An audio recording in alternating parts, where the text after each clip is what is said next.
I don't normally start with a joke, but I'm going to start with a joke today. I normally like to jump into the metaphor, but I'm going to start with a joke this one.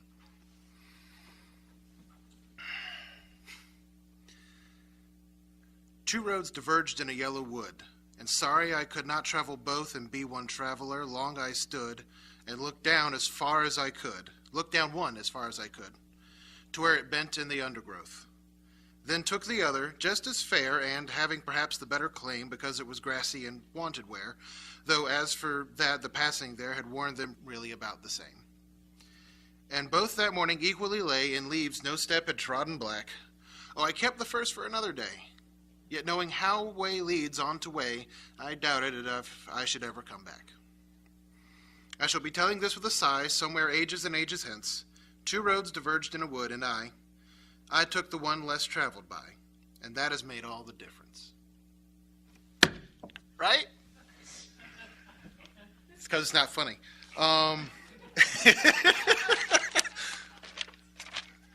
That, of course, was Robert Frost's poem, The Road Not Taken. A lot of people recognize it, if not the whole thing, most especially those last three lines. It's held up today as an anthem and as a model for toward ingenuity, trailblazing, progress, and individuality. And it really fits. I know I've mentioned it before. This the at least the American, but it's starting to really be a whole worldview of the idea of the self, celebrating the self, the idea of individuality and your uniqueness being where the true value of who you are is. And of course, in this worldview, of course, that gets dangerously progressive only for progress's sake, where you have, a teen these days can just declare whatever gender they want, and it's celebrated. You can go to Facebook now. Most of you probably started up your Facebooks, if you have one, before this actually became a thing. But if you go back and check your Facebook profile, how many choices ought to be on there for gender? 2. There are currently checkboxes for over a dozen options. Like not male or female, checkboxes. You can get this one and that one sounds good today too. Sure, why not? Like, that's how that's gotten.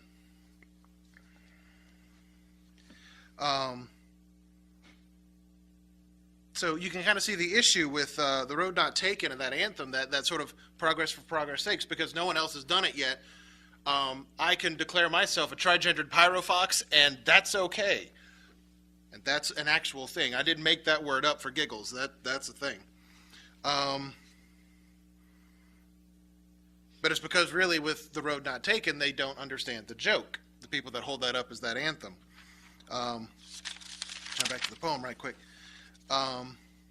Because, again, a lot of people focus just on those last three lines. That's all they really care about. Because, again, it holds up their worldview. It's another little strut they can hold underneath of it. Two roads diverged in a wood, and I took the one less traveled by. Despite the fact that early on he said that, where is it? Though as for the passing there had warned them really about the same, that at the end of the day, this one had more grass, so it looked like it had better footing. But otherwise, the trails were about the same. No one had used either of them that morning, in fact.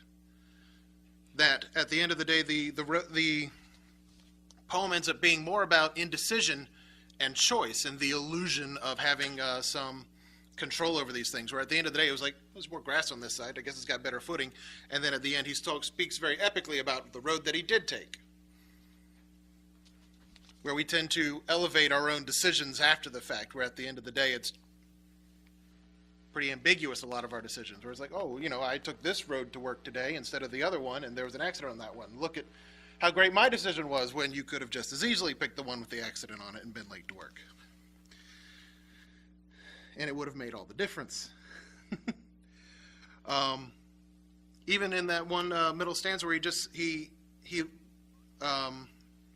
laments a little bit that he won't be able to go take that other path. He probably will never find it again that one day, based on just the way he goes. So it's not, this is the one I should take because no one took it. He even laments that he didn't get to take the other one. So again, I get this idea of the choices we make and how things would have turned out had we gone the other way. Not necessarily in total, that anthem of progress rather. And you see, in order to understand it a little bit better, you kind of have to be in on the joke when you hear the joke. When you tell the joke, you have to be in on it. You have to understand it. Another joke, one between two brothers. Hey, you want to practice your Latin? Minime. Now, right now, there's only a couple people laughing. Cody's laughing because he took Latin, so he knows what he said. Mom's laughing because she was there when we did this.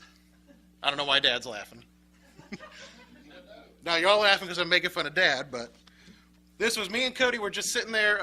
We were at Canes football practice, and we were bored. We were sitting, Mom between us, and we were complaining. I don't know. We finished our homework. And we didn't bring anything else to work on.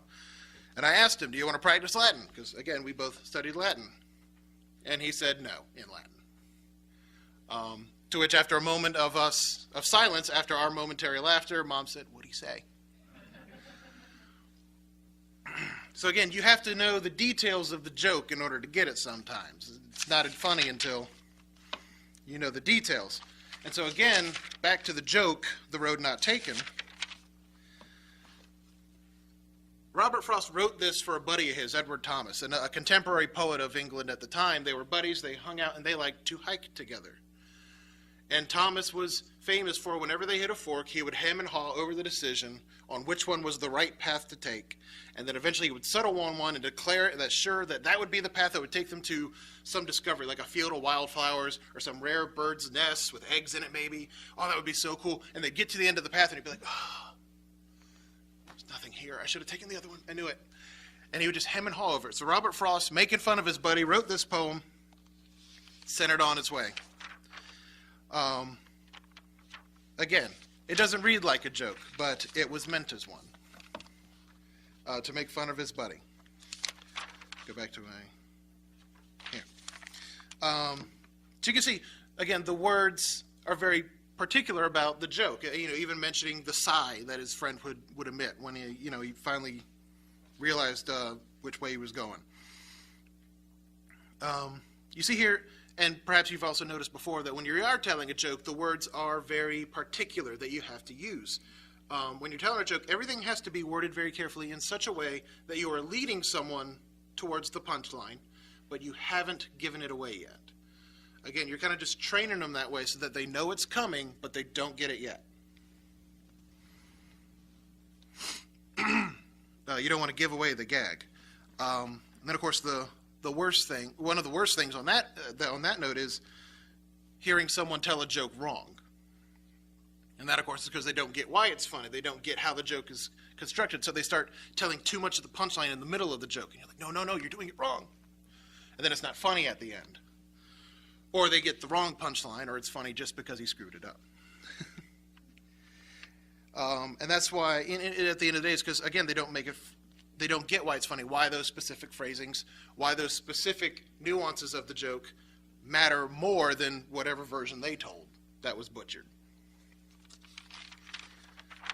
And then there's, of course, that dreaded moment where you've told a joke, even perfectly, and they don't get it, and then you have to explain it. Which, of course, it's never as funny in that moment. Just like Robert Frost had to explain to Edward Thomas, no, this was a joke, guy. Because Thomas wrote him back saying, like, dude, I love this poem. You're right. We do need to get involved in this stuff going on with Germany right now. He thought it was a declaration of a call to action. Because Britain's government was being really indecisive about getting involved in World War I. Not that it was World War I yet. And he took it as this. And again, Robert Frost just got, dude, it's a gag. And he pointed out all the specifics, like, look, see, like you do. Edward is like, bruh, not cool. He goes, in fact, I bet if you read this to a bunch of, you read this to a bunch of groups, even with the fact that they knew it should have been a joke, they'd probably take it seriously. Robert Frost took him up on that. Read it to a bunch of college students, even read it in such a way that it should have been funny, more than I did at least. And they still took it very seriously. Yeah, oh no, that's a really good point. And so he had to go back to Thomas, who was like, so by the way, my bad. Which he said my bad in Latin, actually. Mea culpa. But,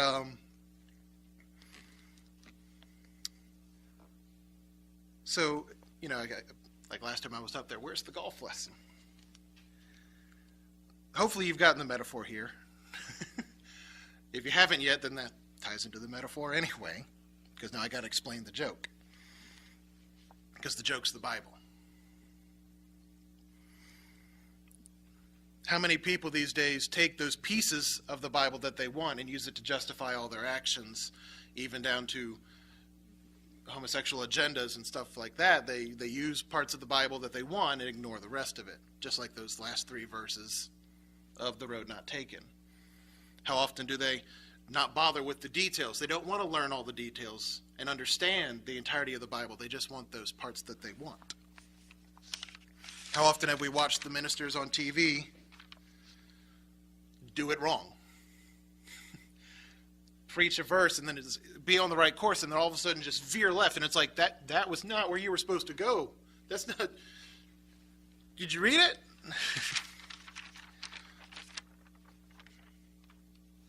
The idea that Jesus is king is the joke that we're all in on. You know, about the idea that people want to progress on their own path and take what verses they want. Proverbs, in 2 places actually, said 14:12 and 16:25, there's a way that seems right to a man, but the path thereon is unto death, if I have that right. They want to, the pull from what they want. Everyone thinks, oh, this is a call to ingenuity and to progress and your own way, doing things your own way, where Thomas, again, took it as we should band together and act decisively. We can go to 2 Peter. Nothing's up for private interpretation that's been in the Scriptures. It's not what you want. It's the words, again, throughout the Bible, the words and the holy days and the prophecy that all slowly but surely point us toward the promise without letting us quite know what it is. A punchline that we won't totally get, not until we get there. And then there's that moment where we do have to explain the joke, where we've tried to tell someone about the truth of Jesus Christ and they don't get it yet, and you've got to explain it. But just like you could just, oh, you didn't get the joke, never mind, and walk off. Well, then what was the point of trying to tell me the joke? They're still left wanting. They still want to know what the punchline is, right? You got to explain the joke, and that's why it's so important for us to understand the book, the Bible, to study and show ourselves approved, a comedian that needeth not be ashamed, rightly dividing the word of truth, that we can explain to them the joke, which is probably the worst thing about getting up here to speech, because we're getting up here to explain the joke to people who already get it. To quote Rich Mullins on that one, not an original thought, sorry. But it's that moment where we do have to understand the joke inside and out to live and believe in that punchline, even if we don't quite get it yet,